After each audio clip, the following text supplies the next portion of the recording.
Hello everyone, welcome to competition कक्षा में आपका स्वागत है। आज के इस वीडियो में हम करेंगे फर्स्ट मई के करंट अफेयर। तो वीडियो स्टार्ट करते हैं। हमारा पहला क्वेश्चन है, हमारी सड़क एंड तामीर तरक्की mobile app were launch in which of the following state और यूनियन टेरिटरीज। तो ये दोनों हमारी सड़क और तामीर तरक्की ऐप निम्न में से किस राज्य सरकार या केंद्र शासित प्रदेश ने लॉन्च किए हैं, और ये रहे आपके ऑप्शंस। तो ये लॉन्च किए हैं जम्मू एंड कश्मीर ने। ये दोनों ऐप जो हैं जम्मू कश्मीर के उपराज्यपाल मनोज सिन्हा ने लॉन्च किए हैं।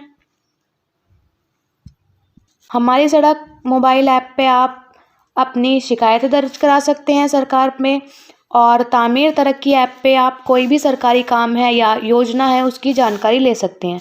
एक और मोबाइल ऐप लॉन्च किया था जम्मू कश्मीर की सरकार ने 3-4 महीने पहले, जिसका नाम था सतर्क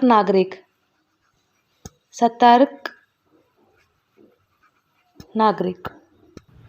जम्मू कश्मीर में 3 रामसर साइट्स भी हैं। एक का नाम है हुकेरा झील, एक है फिर सुरिनसर मनसर झील, और एक झील है वूलर झील। ये 3 रामसर साइट जम्मू कश्मीर में है। जम्मू कश्मीर में और भी हैं 3 नेशनल पार्क्स भी हैं। Doctor Salim Ali national park है जम्मू कश्मीर में, और doctor Salim Ali bird sanctuary जो है वो गोवा में है। तो नेशनल पार्क जम्मू कश्मीर में है और बर्ड सेंचुरी गोवा में है। एक किश्तवाड़ नेशनल पार्क भी जम्मू कश्मीर में है। फिर डचिंगम नेशनल पार्क भी जम्मू कश्मीर में है। हेमिस नेशनल पार्क जो कि पहले जम्मू कश्मीर में था, अब ये लद्दाख में है। जम्मू कश्मीर में एक नया डैम भी बन रहा है जिसका नाम है शाहपुर कंडी डैम। शाहपुर कंडी, जो कि रावी नदी पे बन रहा है। जम्मू कश्मीर में चिनाब नदी पे एक आर्क ब्रिज भी बन रहा है। आर्क ब्रिज, और चिनाब नदी पे ही एक Ratle hydro electric power project भी बन रहा है। जम्मू कश्मीर में एक योजना स्टार्ट हुई थी जिसका नाम था तेजस्विनी। इस योजना में क्या था? इस योजना में सरकार 18 से 35 साल की लड़कियों को या महिलाओं को 5 लाख रुपए देगी, जो कि बिजनेस स्टार्ट करने के लिए। बढ़ते हैं अपने अगले क्वेश्चन की तरफ। हमारा अगला क्वेश्चन है, the 101st birth anniversary of Pandit Ravi Shankar was observed on April 7. He was to play which music instrument? तो ये कौन सा संगीत वाद्य यंत्र बजाते थे? ये बजाते थे सितार। आंसर हो जाएगा सितार। हमारा अगला क्वेश्चन है, जम्मू कश्मीर की पहली और देश की सबसे युवा लेखक का नाम बताइए जो कि भारत के विश्व रिकॉर्ड की सूची में शामिल हुई हैं। तो ये हैं सोलिहा शब्बीर। आंसर हो जाएगा ऑप्शन बी, सोलिहा शब्बीर। ये केवल 22 साल की हैं और इन्हें ये अवार्ड मिला है to recreate the poem of Habba Khatoon. Habba खातून की पोएम्स को पुनर्जीवित करने के लिए इन्होंने एक किताब भी लिखी थी, उसका नाम था जून। ये बुक आप याद रख सकते हैं, जून। So our next question is, which has become the first country to ratify regional comprehensive economic partnership agreement? क्षेत्रीय वृहद आर्थिक भागीदारी में समझौते की अभियुष्टि करने वाला पहला देश कौन सा बना है? तो इस पार्टनरशिप एग्रीमेंट को भी रेटिफाई किया है सिंगापुर ने। आंसर हो जाएगा ऑप्शन डी। RCEP को 15 कंट्रीज ने साइन किया था, जिसमें 10 तो आसियान कंट्री हैं और बची हुई 5 कंट्रीज हैं China, Japan, south Korea, Singapore and New Zealand. जो आसियान है इसका हेडक्वार्टर जकार्ता में है, जो कि इंडोनेशिया की कैपिटल है, और आसियान के प्रेसिडेंट हैं हालिमा याकूब। ये भी आपको याद रखना है। और सिंगापुर के प्रेसिडेंट कौन है? सिंगापुर के प्रेसिडेंट हैं ली सियांग लून। सिंगापुर भारत के साथ 2 युद्धाभ्यास भी करता है, जिसका नाम है बोल्ड कुरुक्षेत्र और एक है सिम्बैक्स। सिंगापुर से सबसे ज़्यादा जो एफडीआई है वो भारत में आता है। सबसे ज़्यादा एफडीआई सिंगापुर से भारत में आता है। सिंगापुर के एक व्यक्ति हैं दारेन टैंग। ये वीपो के हेड हैं, महानिदेशक हैं वीपो के, वर्ल्ड इंटेलेक्चुअल प्रॉपर्टी ऑर्गेनाइजेशन। और सिंगापुर में हमारे राजदूत हैं पी कुमारन। ये भी आपको याद रखना है, पी। एक और चीज़ है सिंगापुर से रिलेटेड जो आपको याद रखनी है कि ह्यूमन कैपिटल इंडेक्स जो कि वर्ल्ड बैंक देता है, उसकी रैंक 1 होल्डर है सिंगापुर। रैंक 1 आई है सिंगापुर की, और भारत की रैंक आई है इसमें 116। तो अपने अगले क्वेश्चन की तरफ चलते हैं। ओहो मोडू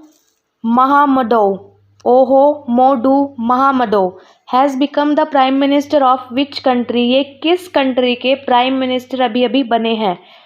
तो ये बने हैं प्राइम मिनिस्टर नाइजर के। नाइजर की कैपिटल है नियामे, ये भी आपको याद रखना है। और एक आपको याद होगा इसी नाम से रिलेटेड उआगाडोगू कैपिटल है बुर्किना फासो की। चलते हैं अपने अगले क्वेश्चन की तरफ। हमारा अगला क्वेश्चन है which organisation has drafted guideline on trade credit insurance. किस संगठन ने ट्रेड क्रेडिट बीमा पर निर्देशों को जारी किया है? तो ये दिशा निर्देश जारी किए हैं IRDAI ने। IRDAI की फुल फॉर्म है insurance regulatory and development authority of India, और इसका हेडक्वार्टर हैदराबाद में है। हैदराबाद। इसके चेयरमैन हैं सुभाष चंद्र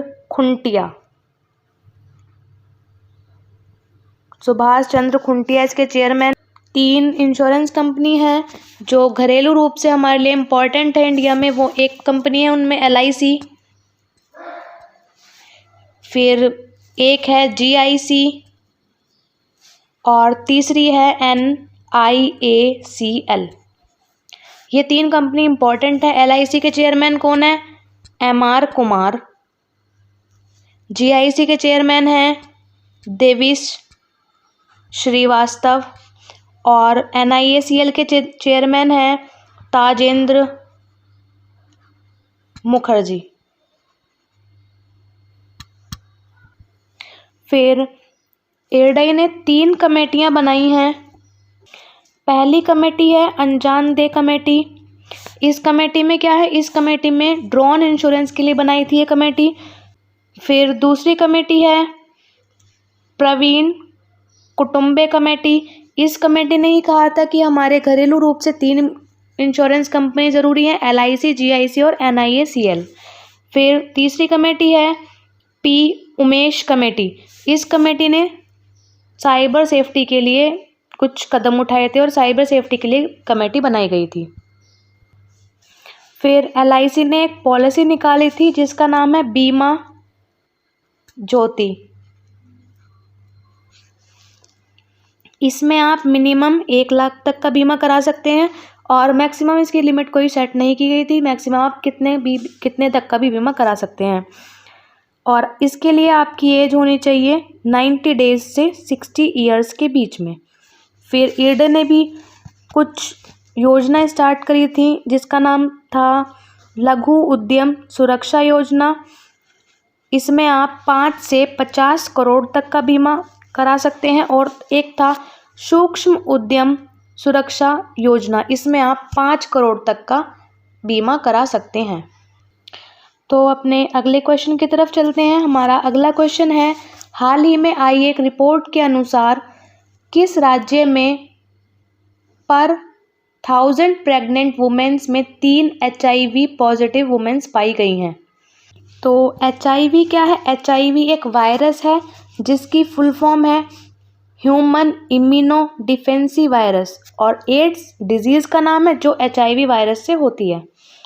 तो ये हो रहा है मेघालय में। आंसर हो जाएगा ऑप्शन सी। मेघालय के CM हैं कॉनरड संगमा, और मेघालय के गवर्नर हैं सत्यपाल मलिक। मेघालय ने अपना स्थापना दिवस मनाया था 21 जनवरी को। ये इन्होंने अपना 49 स्थापना दिवस मनाया था। हमारा अगला क्वेश्चन है, who has become the first women jockey to win Britain's Grand National horse race. Britain की ग्रैंड नेशनल हॉर्स रेस को जीतने वाली पहली वुमेन जॉकी कौन बनी है? तो वुमेन जॉकी कौन होते हैं? सबसे पहले जॉकी होते हैं एक प्रोफेशनल हॉर्स राइडर, और ये बनी है सबसे पहली रिचल ब्लैकमोर। आंसर हो जाएगा ऑप्शन ए। ब्रिटेन में हमारे राजदूत हैं गायत्री कुमार। गायत्री कुमार। चलते हैं अगले क्वेश्चन की तरफ। हमारा अगला क्वेश्चन है, खेल मंत्री किरण रिजिजू ने किस शहर में रोइंग के लिए खेल India state centre of excellence का उद्घाटन किया है? तो ये किया है इन्होंने जम्मू कश्मीर के कैपिटल श्रीनगर में। आंसर हो जाएगा ऑप्शन डी। हमारे खेल मंत्री हैं किरण रिजिजू और इनकी कॉन्स्टिट्यूएंसी है अरुणाचल वेस्ट। खेलो इंडिया गेम जम्मू कश्मीर में हुए थे, जम्मू कश्मीर के गुलमर्ग में, और ये दूसरी बार हुए थे एंड विंटर गेम्स थे ये। दूसरी बार खेलो इंडिया यूनिवर्सिटी गेम्स होंगे कर्नाटक में, और खेलो इंडिया यूथ गेम होंगे हरियाणा के पंचकुला में। चलते हैं अपने अगले क्वेश्चन की तरफ। हमारा अगला क्वेश्चन है, a pre departure orientation training programme has been launch by which ministry. तो भारत के लोग जो विदेश में काम करते हैं और वो पैसा जो भारत में वापस भेजते हैं उसे रेमिटेंस बोला जाता है। रेमिटेंस। एंड सबसे ज़्यादा रेमिटेंस भारत में आता है पूरी दुनिया में। तो ये उन लोगों को ट्रेनिंग दी जाएगी जो विदेश में जाते हैं काम करने के लिए, हमारे एक्सटर्नल अफेयर की मिनिस्ट्री द्वारा, यानी विदेश मंत्रालय द्वारा। विदेश मंत्री कौन है हमारे? ये हैं एस जयशंकर। एस जयशंकर हमारे विदेश मंत्री हैं। इन्होंने एक बुक भी लिखी थी, the India way. The India वे।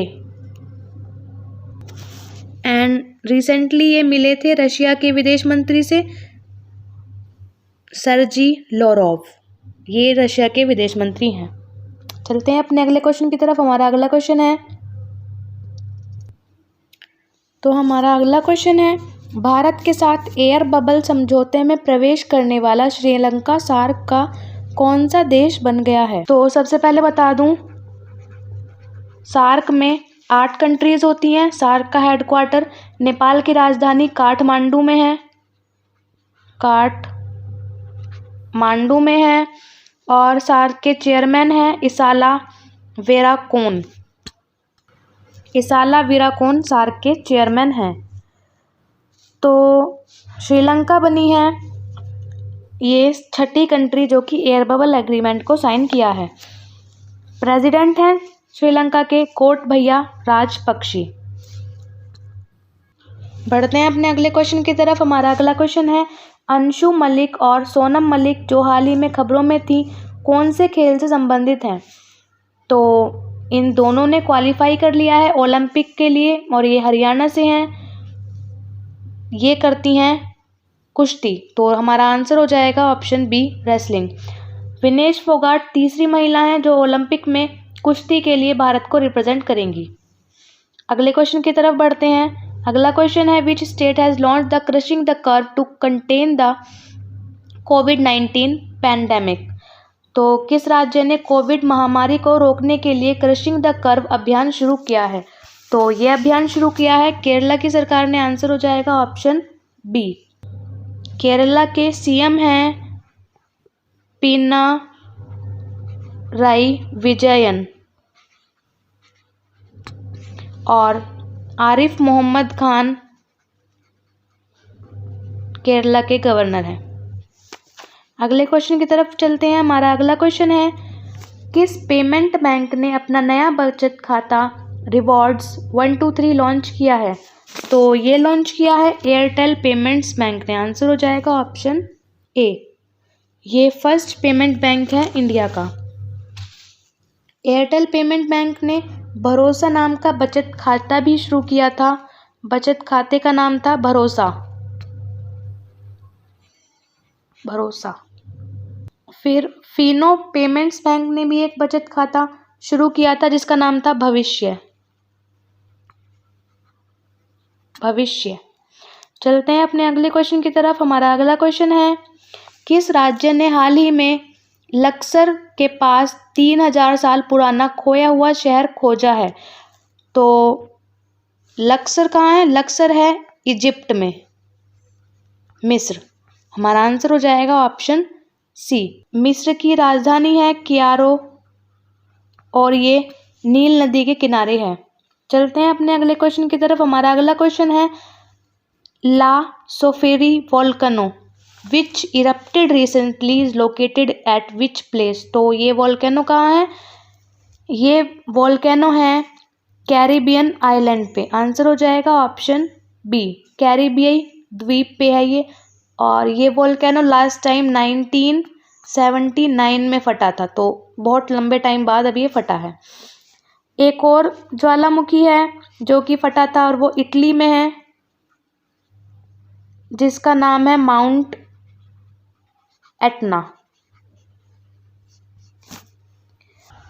हमारा अगला क्वेश्चन है, मार्च में खत्म हुए वित्त वर्ष के दौरान देश में ईंधन खपत में कितने % की गिरावट दर्ज की गई है?